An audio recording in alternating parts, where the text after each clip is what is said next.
பிரதமருடைய தமிழ்நாடு வருகை அப்படிங்கிறது ஒரு பெரிய பேசுபொருளாக இருக்கு அப்படின்னு தான் சொல்லணும். அதுவும் குறிப்பா சென்னையை அடுத்து அவர் வேலூர்ல தான் பொதுக்கூட்டத்துல ஆதரிச்சு பேசுறாரு. ஏன் அவர் இந்த தொகுதியை தேர்ந்தெடுக்கணும்? அவருடைய வருகை ஏதாவது மாற்றங்களை இல்ல மக்கள் மனதை ஏதாவது ஒரு உத்வேகத்தை ஏற்படுத்தணும்னு பார்க்கலாமா? வாங்க பிரதம மந்திரி வந்து பாருங்க, தூத்துக்குடி பாருங்க, சென்னையை பாருங்கன்னா அப்பெல்லாம் வரல. நாங்கள் வந்து எத்தனையோ நான் பார்லிமெண்ட்லேயே நான் சொல்லியிருக்கிறேன் sir, Vellore is a town of mutiny.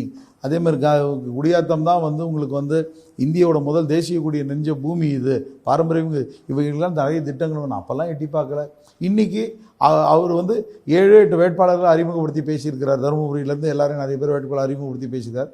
Vellore பொதுக்கூட்டம் போட்டிருக்காரு. என்ன வேடிக்கைன்னா, நான் போராடி கொண்டு வந்த அந்த போராட்டத்துக்கு பின்பு தூசி தட்டி எழுப்பி போராடி லேண்ட் அக்விசிஷன் பண்ணி அதுக்கு வேலையெல்லாம் பண்ணி டெஸ்டிங் பண்ணி டெஸ்ட் பிளேனை இறக்கி ஏற்றி ரெடி ஃபார் ஓப்பனிங் இருக்கக்கூடிய ஏர்போர்ட்டு இன்றைக்கி வரைக்கும் திறக்கலை. ஏன்னா அந்த திறந்த கதிரானந்தோட பேர் வந்துடும். அதனால் இன்றைக்கி வரைக்கும் திறக்கலை. நான் போய் கேட்கும் போது சார் எல்லாம் ரெடியாக இருக்குது சார், அவங்க ஓப்பனிங் டேட் கொடுக்க மாட்டேன்றாங்க. அப்படின்னும் போது ஏன்னா அந்த திறப்புழாவில் எனக்கு கதிரானந்தோட பேர் வந்துடும், அதனால் வரக்கூடாதுன்னு நான் வச்சேன். இன்றைக்கி வீதி அதே ஏர்போர்ட்டில் தான் பிரதம மந்திரி வந்து இறங்கினார். நான் போட்ட அந்த ஹைவேஸ் ரோட்டில் தான், அது வாங்கி கொடுத்த ஹைவேஸ் ரோட்டில் தான் பிரதம மந்திரி ரோட்டில் வந்தார், நகாயில் வந்தார். மீண்டும் போய் அண்ணல் காந்தியடிகளும் அது ஜவஹர்லால் நேரு அவர்களும் பண்டிட் ஜவஹர்லால் நேரு அவர்களும் காமராஜர் அவர்களும் பெரியார் பேரறிஞர் அண்ணா கலைஞர் எல்லாரும் வந்து பேசின மண் எதுன்னா கோட்டையில் இருக்கக்கூடிய அந்த மண்.